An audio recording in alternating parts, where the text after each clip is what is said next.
Di dalam Al-Quran, kematian itu adalah berpisahnya ruh dengan badan. Di saat itulah yang tersisa adalah nafs. Jika tubuh kembali kepada tanah dan dia tidak bisa kembali lagi kecuali kepada tanah, ruh berasal dari hembusan Allah, Allah yang maha qadim, maka ruh itu akan kembali kepada Allah. Lalu ruh itu membackup sang jiwa. Nah, jiwa inilah yang merasakan tersiksa jika tidak dapat menjawab, merasakan kenyamanan jika dapat menjawab. Jadi siapa yang merasakan? Itulah an-nafs, jiwa, sukma. Inilah yang kita sebut dalam bahasa kenabian an-nafs. Sahabat yang makan Allah, jadi jangan khawatir lagi siapakah yang ditanya Allah, itu an-nafs. Tapi siapa yang menjawab saat ditanya, menrobuk, itu. Assalamualaikum warahmatullahi wabarakatuh. Bismillahirrahmanirrahim. Ashhadu an la ilaha illallah wa ashhadu anna Muhammadar Rasulullah. Allahumma salli ala Sayyidina Muhammad wa ala ali Sayyidina Muhammad. Rabbi shrah li sadri wa yassir li amri wahlul 'uqdatam min lisani yafqahu qawli. Amin. Bismillahirrahmanirrahim. Salam takzimku buat para sahabat-sahabatku tercinta dimanapun Anda berada. Semoga saya dan kita semua senantiasa di dalam lindungan Allah Subhanahu wa ta'ala.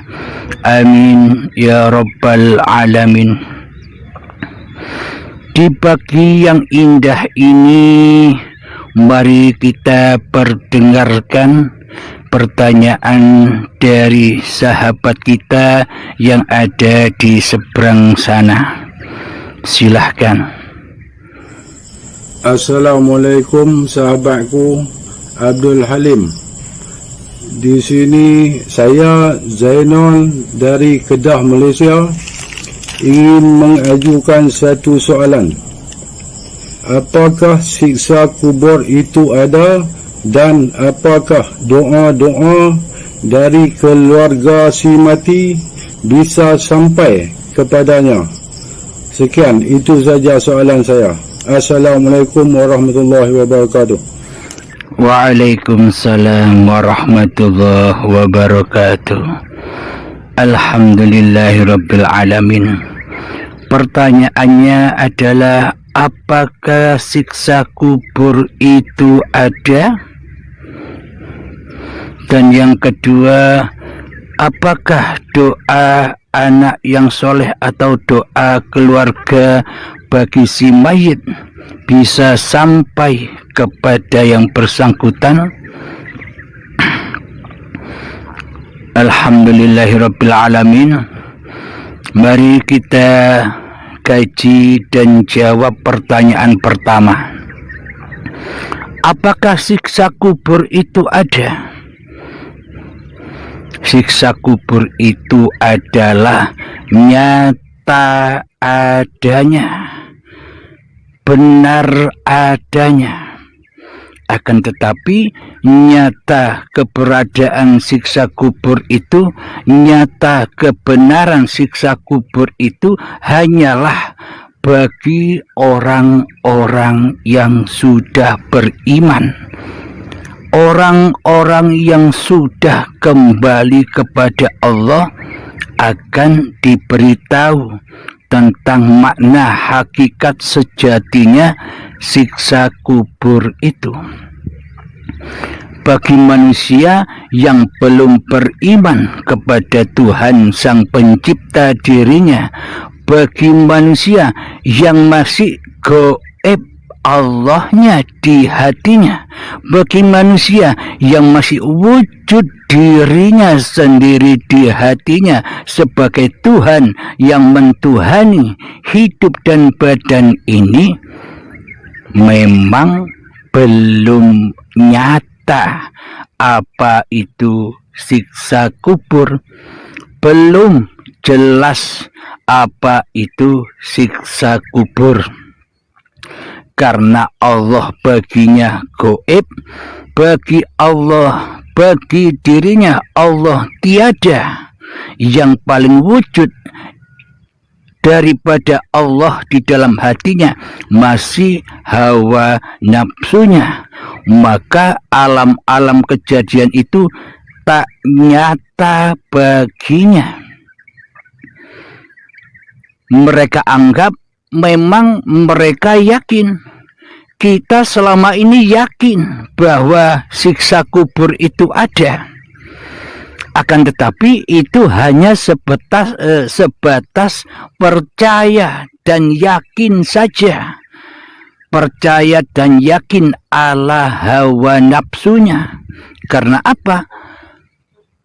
Percaya dan yakin kita selama ini masih dituhani oleh hawa nafsu kita sendiri di hati kita.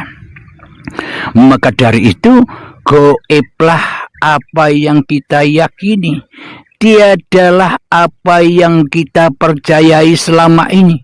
Memang siksa kubur ada, tapi nanti, karena dirinya belum mati, karena badannya belum wafat.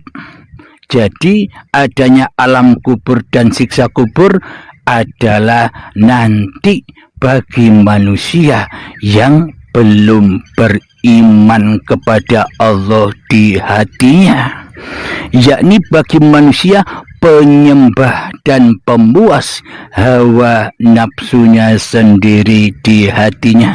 Karena Allah sebagai Tuhan yang mentuhani dirinya selama ini masih gaib, masih tiada. Otomatis alam-alam yang dipercayainya, alam-alam yang diyakininya selama ini juga gaib bersama kegaiban, ketiadaan Tuhannya di hatinya. Alhamdulillahirabbil alamin, bagi Allah semua itu nyata. Kapan kenyataan itu? Siksa kubur itu kapan? Bagi Allah saat inilah siksa kubur itu, bukan nanti. Mari kita jelaskan. Perlu kita ketahui, iman manusia, mayoritas manusia selama ini hanya iman sebatas kepada hawa nafsunya sendiri. Hanya beriman kepada iblis yang nyata di hatinya. Hanya beriman kepada syaitan yang wujud di hatinya. Karena syaitan itu musuh-musuhmu yang nyata bagimu. Siapa yang wujud di hatimu? Allah kah atau dirimu?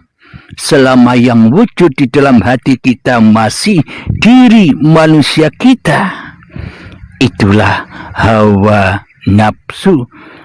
Ditandai Allah selama ini gaib. Maka dari itu semua alam yang ditunjukkan oleh Allah ya semuanya gaib bagi penyembah hawa nafsunya. Mari kita terangkan pemahaman manusia dan pemahaman Allah jauh berbeda, ibarat langit dan bumi. Begini, kita selama ini hanya mempertuhankan salib-salib diri manusia kita sendiri, yakni kita mentuhankan badan-badan ini daripada mentuhankan uripe Allah. Maka dari itu keyakinan kita dengan alam siksa kubur itu yakin, tapi nanti terjadinya karena salibnya, karena badannya, karena hawa nafsunya belum mati.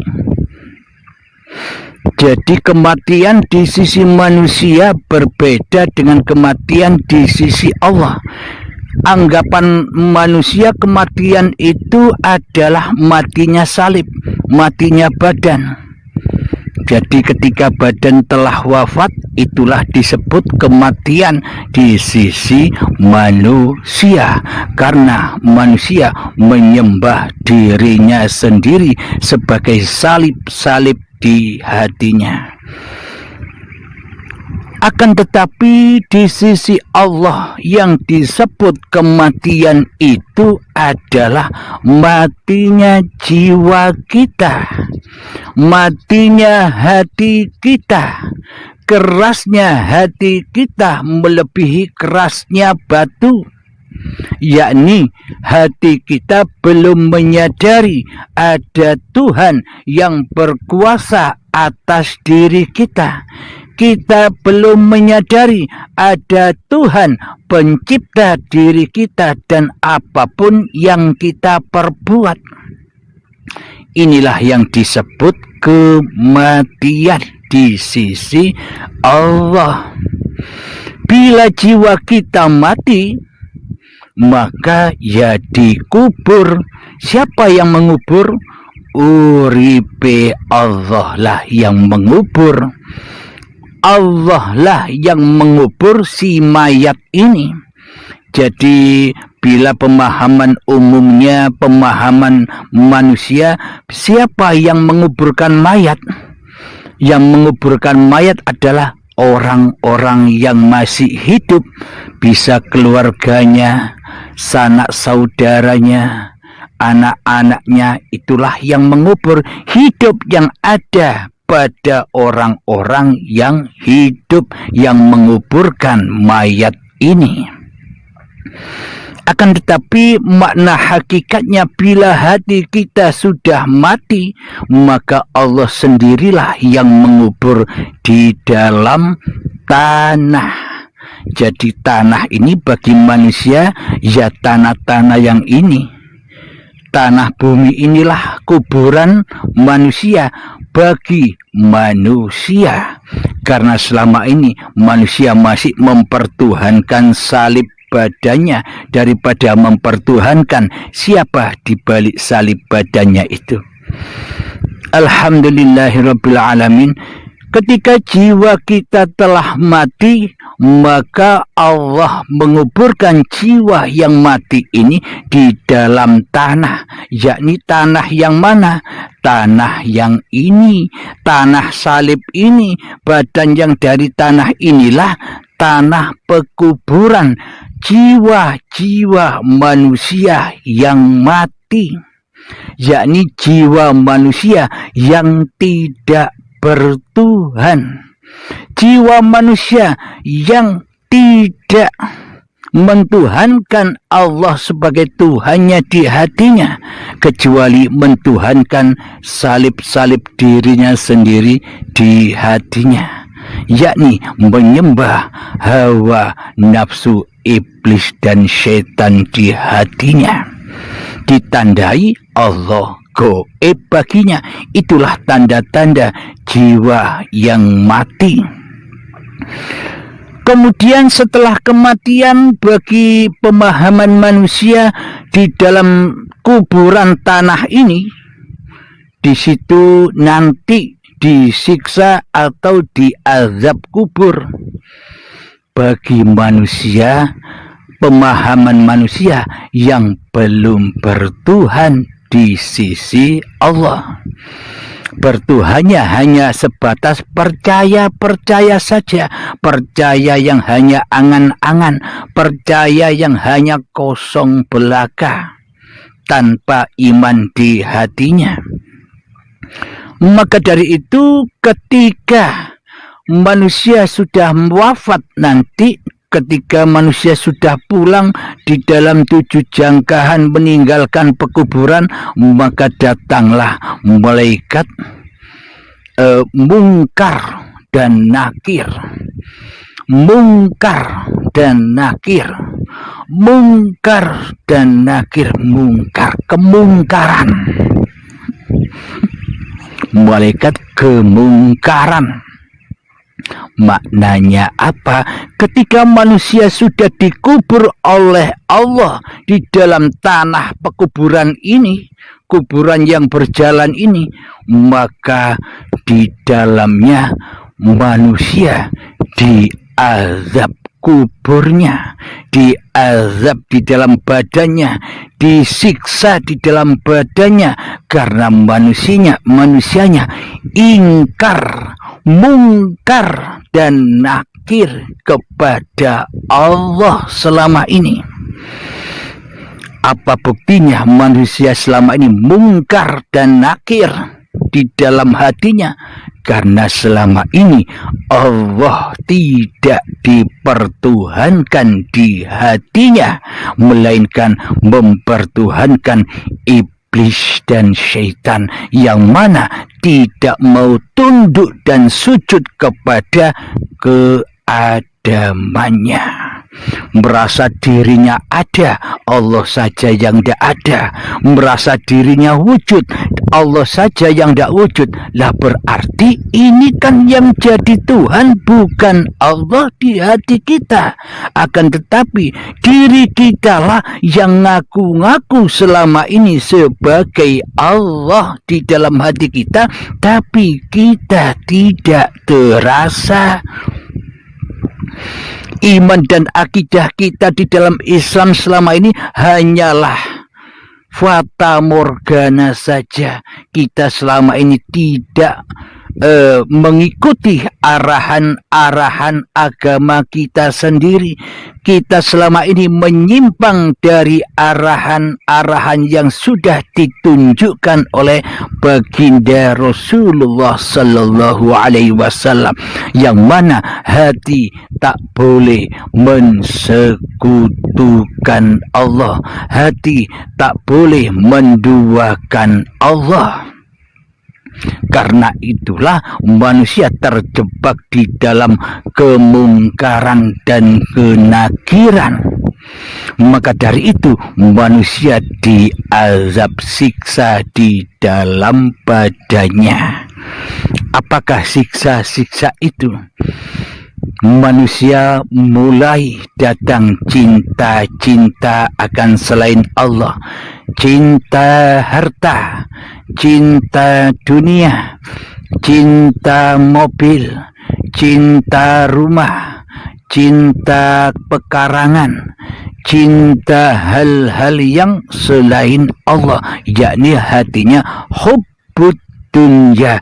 Itulah bekal, itulah alat untuk mengazab kubur manusianya di hatinya, karena manusia mungkar dan nakir kepada Tuhannya.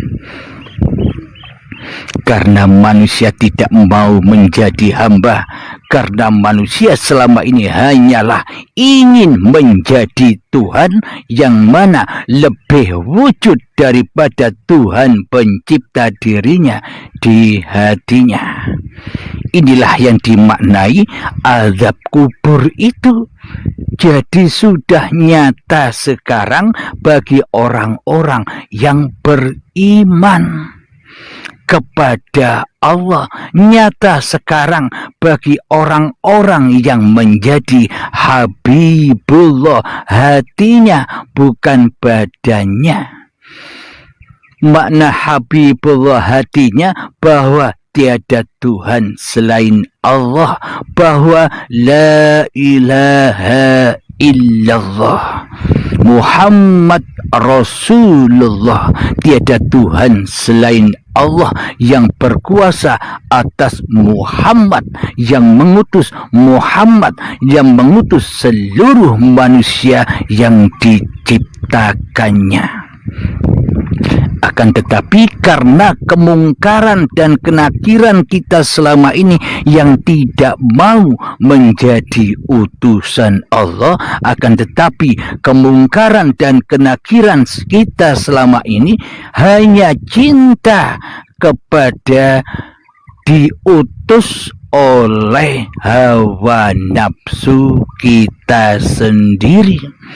Kita lebih cinta pada iblis dan setan, yang mana kita selalu selama ini diutus dan dibisikkan oleh iblis dan setan di hati kita untuk selingkuh, untuk syirik, untuk ingkar kepada Tuhan yang telah menciptakan kita. Itulah kemungkaran dan kenakiran, maka diazablah hati kita dengan cinta-cinta yang kita tumbuhkan di hati kita. Kita cinta harta, kita diperbudak olehnya, kita diutus oleh iblis dan setan. Ayo bro, kerja yang giat, kumpulkan harta-hartamu untuk anak-anakmu, kumpulkan harta-hartamu untuk kebanggaanmu, kumpulkan harta-hartamu untuk kemuliaanmu di sisi manusia. Bila kau sudah kumpulkan harta-hartamu, manusia akan menyaksikanmu, manusia akan memandangmu bahwa engkau banyak hartanya, bahwa engkau kaya raya, engkau bisa naik haji, engkau bisa umroh dengan rasa kebanggaanmu. Ini semualah atas mungkar dan nakirnya hati kita. Jadi itulah azab yang dimaksud azab kubur itu. Karena jiwa kita masih mati di dalam kesadaran bertuhankan Allah, maka ya diazab di dalam hati kita.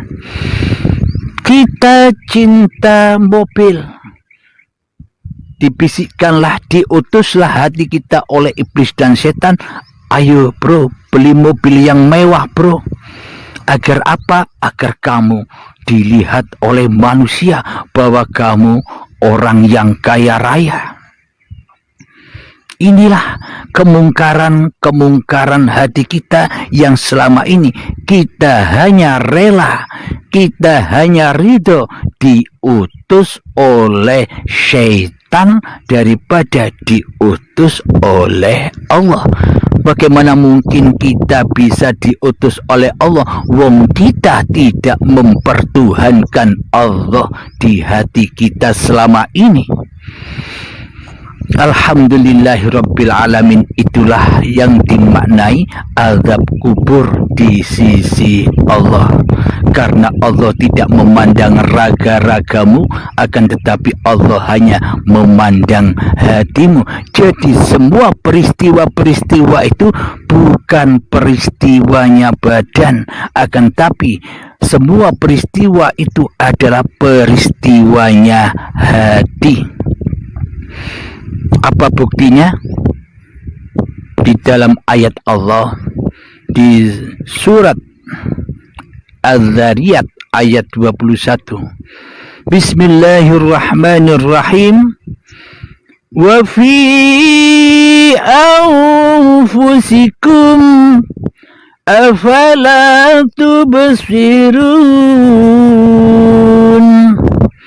Dan semua itu telah ada di dalam masing-masing dirimu. Apakah kau tak melihatnya? Bagaimana kita bisa melihat wong kita tak beriman kepada Allah?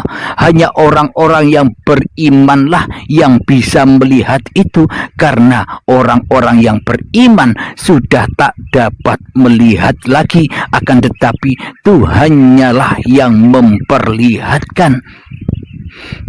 Bagi orang-orang yang beriman hatinya kepada Tuhannya.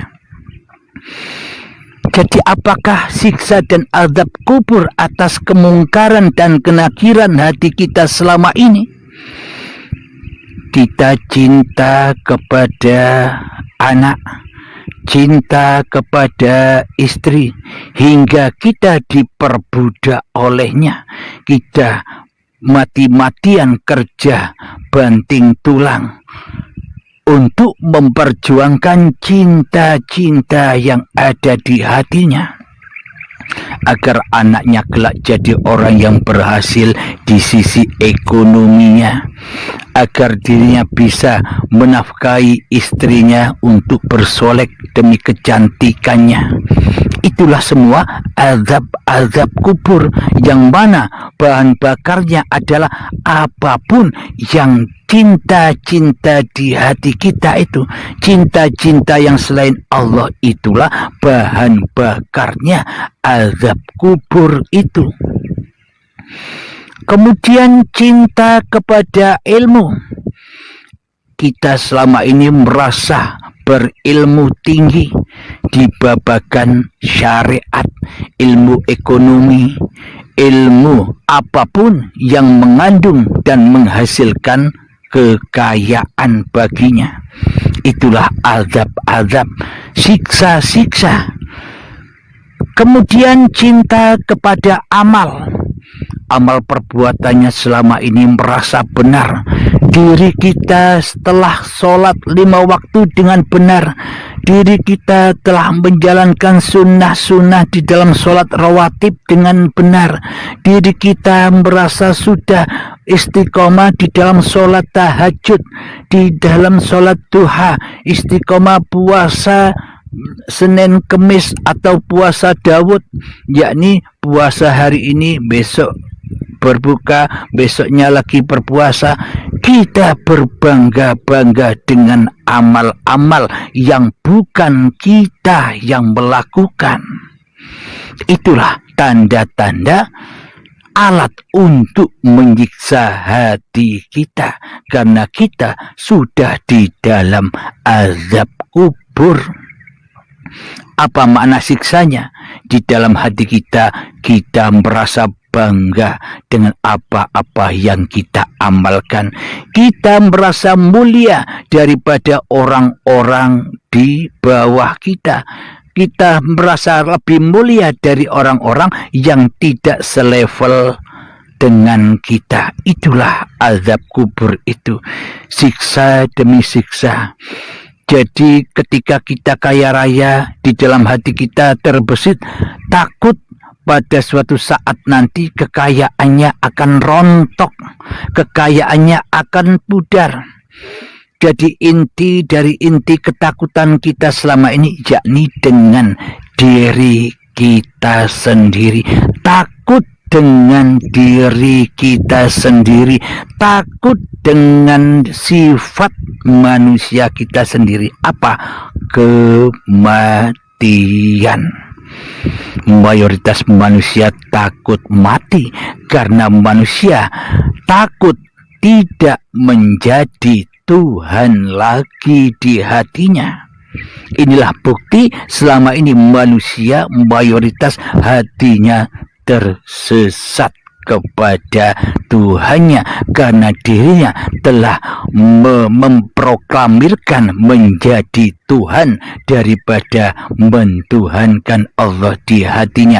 Itulah makna kematian, itulah makna siksa dan azab kubur yang ada di dalam salib-salib badannya ini.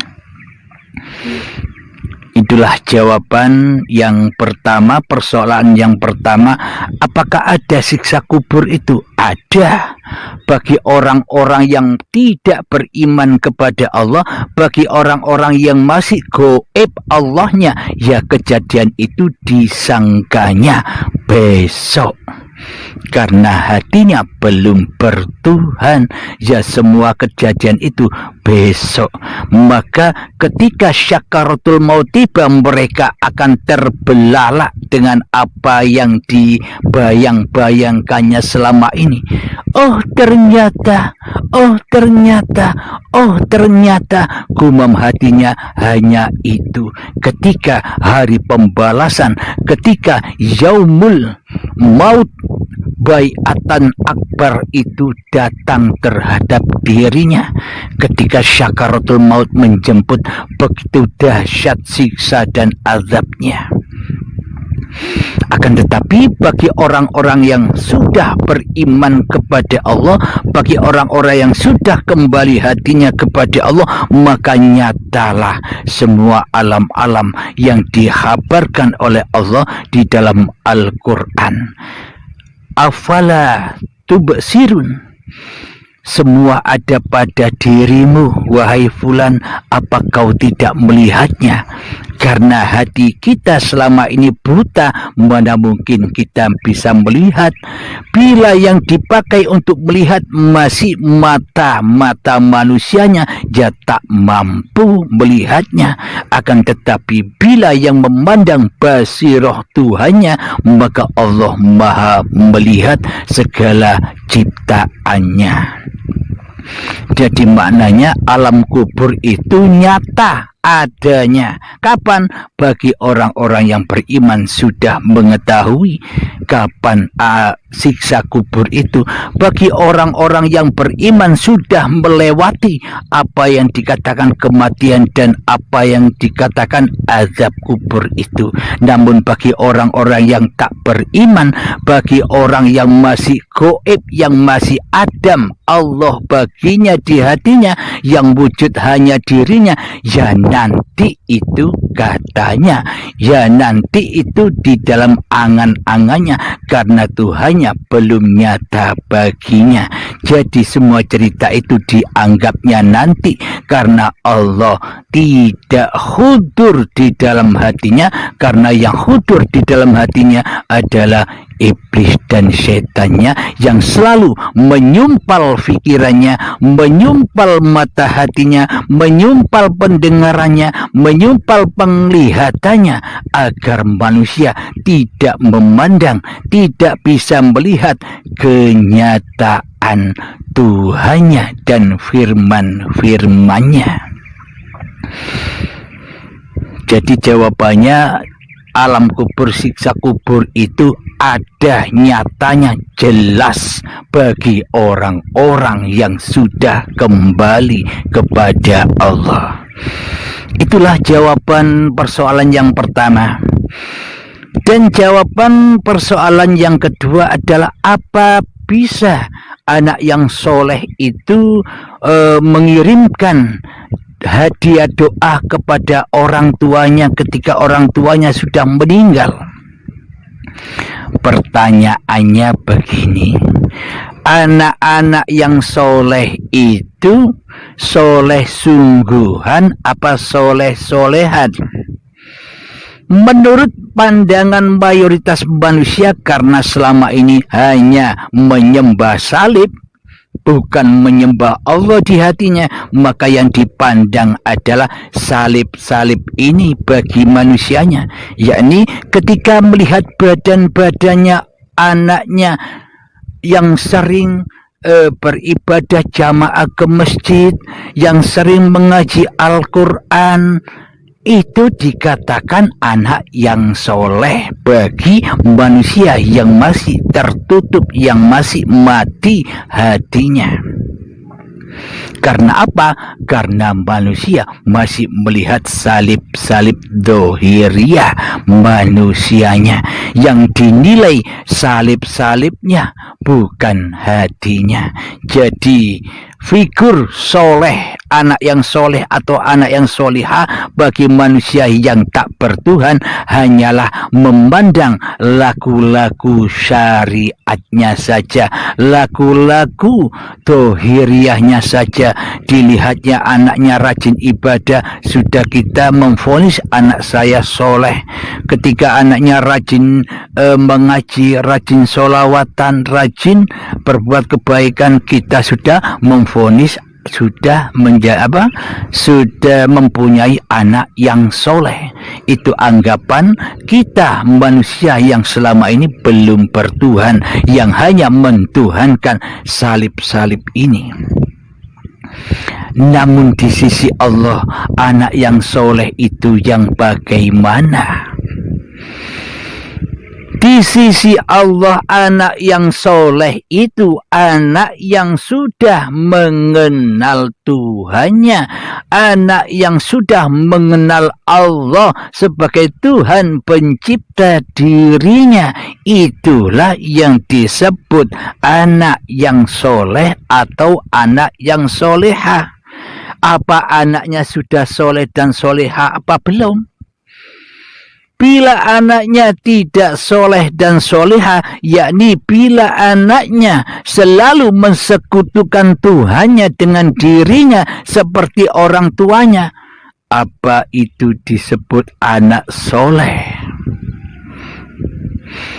Jadi yang dikatakan anak soleh itu anak yang sudah berbakti menyembah kepada Tuhan yang menciptakan dirinya.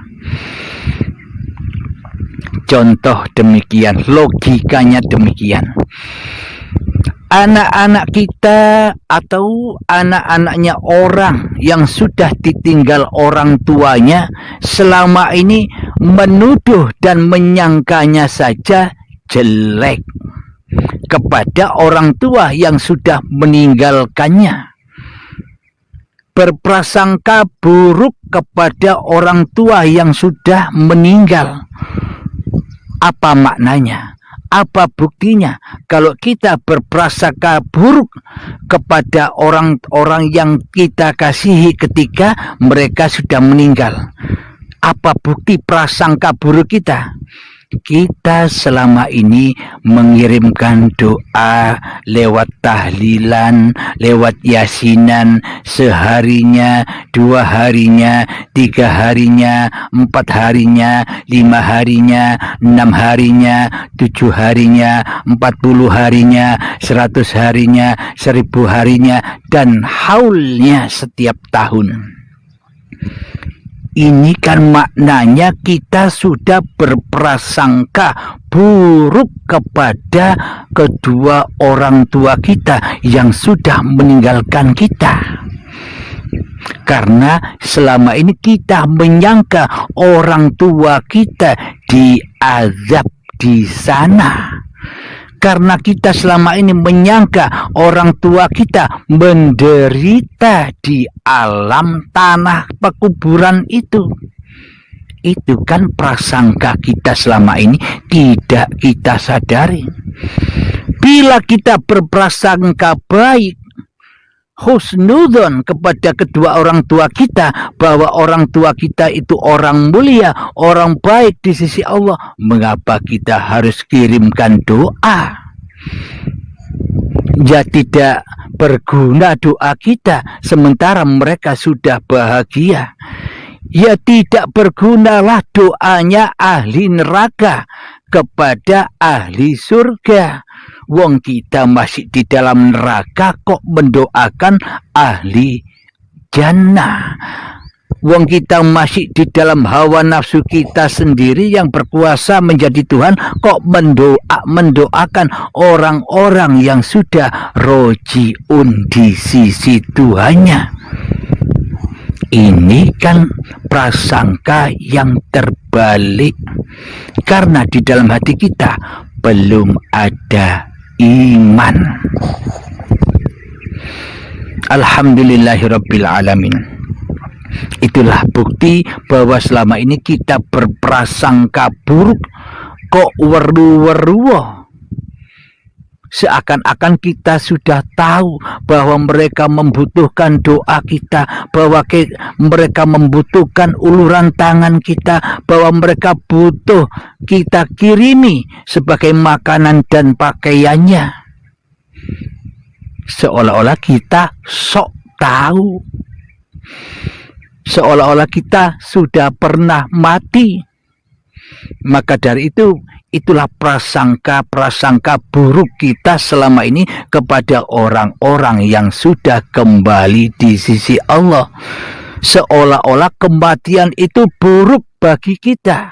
Seolah-olah kematian itu hal yang menyakitkan, hal yang tidak mau kita alami selama ini. Maka dari itu kita selama ini berprasangka buruk kepada orang-orang yang sudah meninggal. Buktinya kita mengirimkan doa kepadanya. Itulah tanda-tanda prasangka hati kita yang selama ini tidak bertuhan, karena tidak tahu hakikat sebenarnya kematian. Karena saya beritahu, hakikat kematian itu sesungguhnya indah.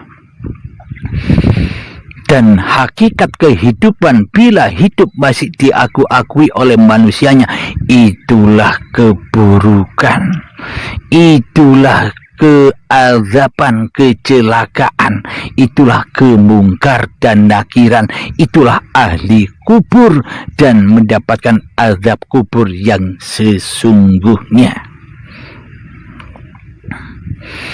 Alhamdulillahirabbil alamin. Sekarang kita logikakan lagi. Ketika kita sebagai anak dari orang tua yang sudah meninggal, kita kirimkan doa setiap waktu. Ba'da sholat 5 waktu, kita mengadakan tasyakuran, doa untuk mengirimi orang yang sudah meninggal. Bila si anak ini, bila orang-orang yang membaca doa-doa zikir di dalam tahlilan itu, tasyakuran itu, tidak tahu harus dibawa kemana alamat doa-doa yang dipanjatkannya, tidak tahu alamat di mana orang tuanya berada dan disiksa serta diazab yang menurut dirinya selama ini, tidak tahu tempatnya, kira-kira sampai apa yang dikirimkannya. Coba pakai logika Anda, hayati. Bila kita tidak tahu di mana tempat orang tua kita ditawan, di penjara, karena selama ini kan kita menyangka orang-orang yang mati itu menunggu ditawan dulu, diazab dulu, di penjara dulu, di alam kubur. Kalau kita tidak tahu jiwanya pergi kemana, mana mungkin doa-doa kita sampai kepadanya, bro. Mana mungkin perbekalan yang kita siapkan dari rumah dengan berjamaah akan sampai kepada si mayat, bila kita tidak tahu mereka ada di mana. Logika begini, Anda mengirimkan sesuatu, baik makanan, minuman, pakaian kepada orang tua Anda. Bayangkan orang tua Anda di penjara di suatu tempat, diazab, disiksa di suatu tempat sesuai prasangka kita selama ini. Anda siapkan makanan-makanan yang enak, Anda siapkan baju-baju yang indah guna untuk orang tua Anda yang ditawan, yang disiksa, yang diazab menurut anggapan kita selama ini. Kemudian setelah siap semuanya, baru Anda kemasi dengan rapinya, dengan indahnya. Kita tulisi untuk ayahku si fulan, untuk ibuku namanya ini, untuk kakekku namanya ini, untuk nenekku namanya ini, untuk buyut-buyutku namanya ini, untuk buyutku namanya ini. Ditulis semua. Setelah itu panggil tukang pos. Pak Pos, tolong kirimkan bingkisan ini kepada si fulan, si fulan, si fulan, ila ruhi, ila ruhi, ila ruhi, ila ruhi, ila arwahi. Tolong ini kirimkan dan berikan kepada mereka sesuai nama yang ada di bingkisan ini. Alamatnya di mana ini? Harus dikirim kemana? Saya tidak tahu alamat mereka di mana ditahan. Saya tidak tahu alamat di mana mereka diazab dan disiksa. Pokoknya kamu bawa sudah. Pokoknya aku pasrah kepada kamu. Sementara Pak Posnya tidak tahu alamatnya juga. Mana mungkin sampai? Secara logikanya kan begitu. Karena anaknya bukan anak yang soleh. karena anaknya tidak berbakti dan mengabdi kepada Tuhannya, padahal mereka orang-orang yang sudah meninggalkan kita adanya alamatnya di sisi Tuhannya. Inna lillahi wa inna ilaihi roji'un. Darikulah kau kuciptakan dan kepadakulah kau kukumpulkan, kau kukembalikan. Bagi anak yang sudah berbakti kepada Tuhannya, maka ia tahu di mana posisi arwah kedua orang tuanya.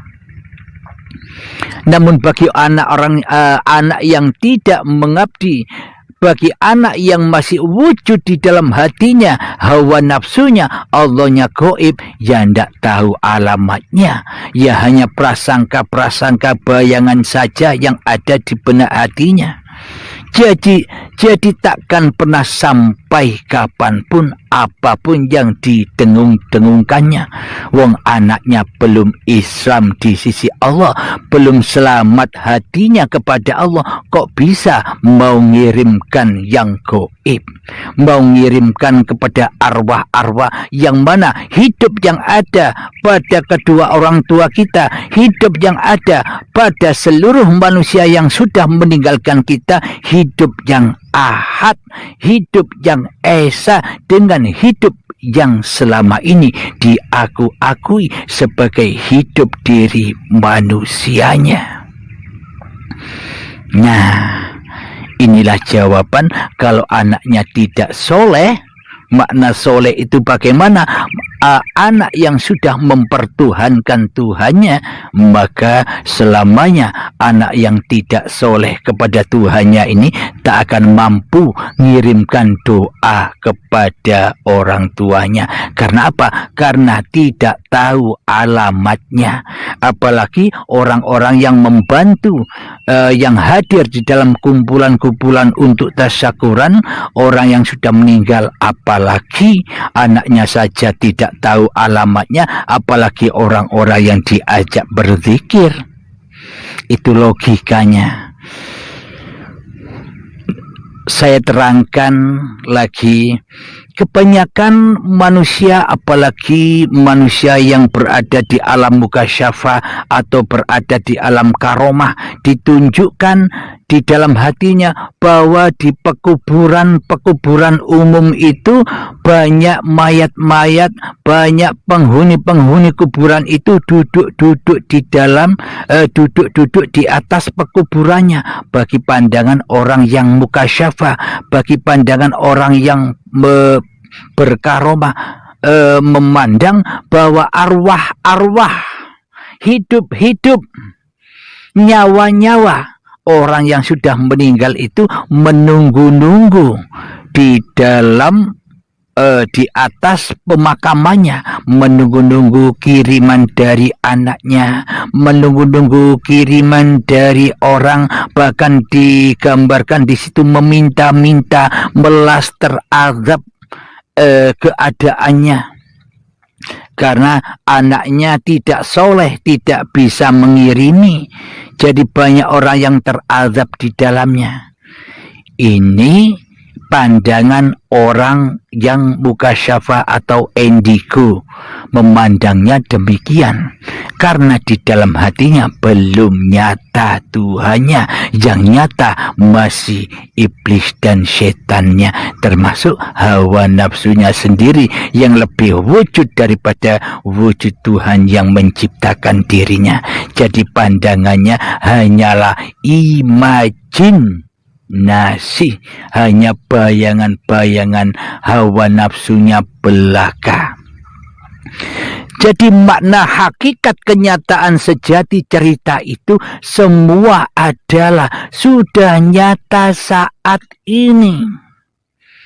Jadi bagi manusia, orang-orang yang tidak ada Tuhan di hatinya, bagi manusia yang masih gaib Tuhannya di hatinya, di dalam pekuburannya, di dalam makamnya, di dalam salib-salib badannya, ia selalu menunggu-nunggu kapan datangnya, kapan ijabahnya doa-doa yang selama ini dipanjatkan kepada Allah.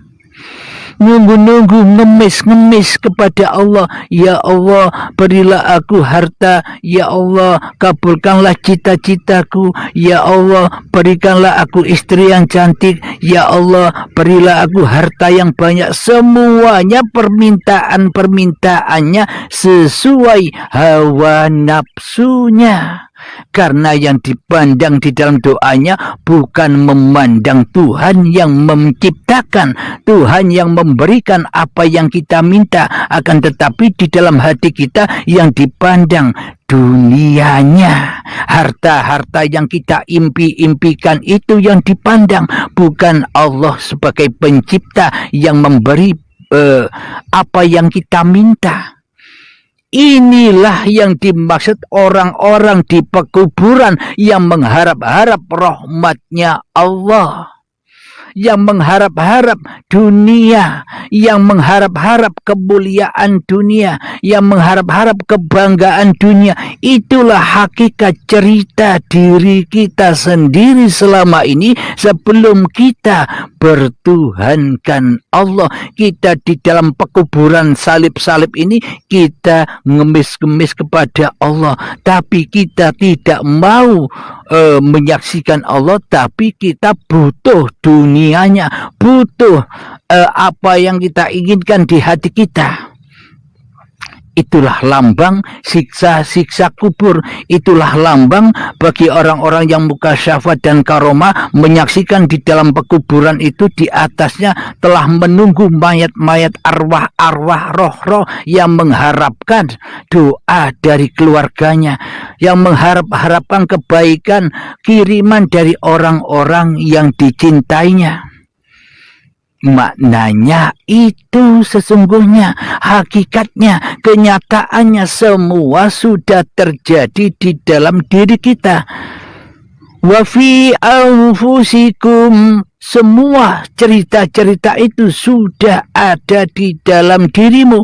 Afala tubsirun, apakah kamu tidak melihatnya? Bagaimana kamu bisa melihatnya? Penglihatanmu masih penglihatan salib, bukan penglihatan Allah. Maka dari itu butalah mata hati kita selama ini.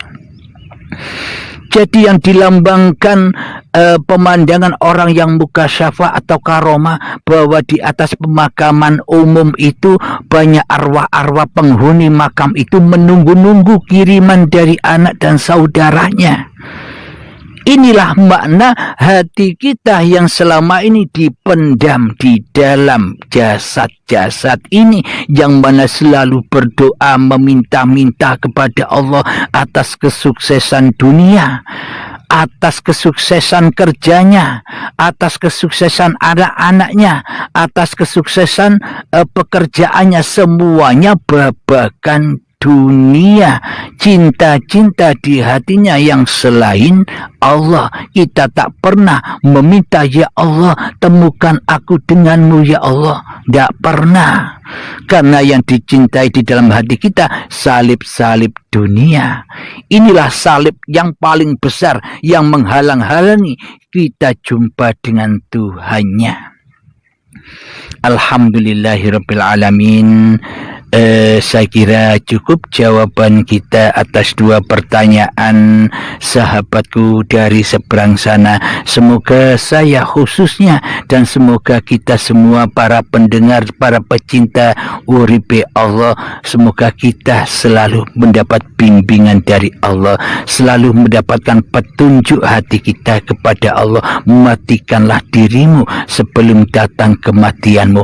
Baiatkan dirimu sebelum kau dibaiat paksa di saat hari pembalasan kelak, yakni saat syakaratul maut.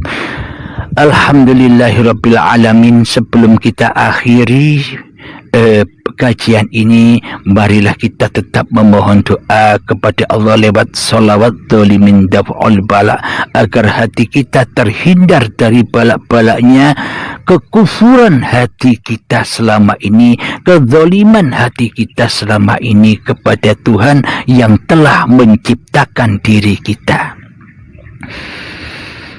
Allahumma salli ala Sayyidina Muhammad wa asghil zalimin bizzalimin.